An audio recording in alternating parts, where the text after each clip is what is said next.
हाय। जब आप किसी एटीएम में एंटर करते हो, एटीएम मशीन के सामने जाते हो, अपना एटीएम कार्ड डालते हो और फिर अपना जो सिक्योरिटी पिन है वो पिन इंसर्ट करते हो और उसके बाद आपको कितना अमाउंट चाहिए, चलो कि आपको 10,000 चाहिए तो आप 10,000 डाल देते हो और ओके कर देते हो। फिर आपको एक आवाज सुनाई देती है, cut cut cut cut cut cut cut cut cut cut, मतलब मशीन पैसा काउंट कर रहा है। लेकिन सच तो यह है कि वो जो साउंड आपको सुनाई दे रहा है पैसे काउंटिंग का, वो एक्चुअली पैसे काउंटिंग का कोई साउंड ही नहीं है। वो साउंड हमें सुनाया जाता है।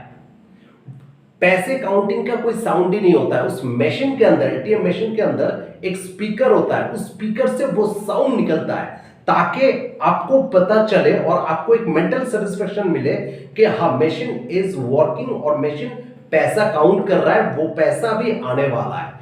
एक्चुअली वो साउंड पैसे काउंटिंग का साउंड है ही नहीं।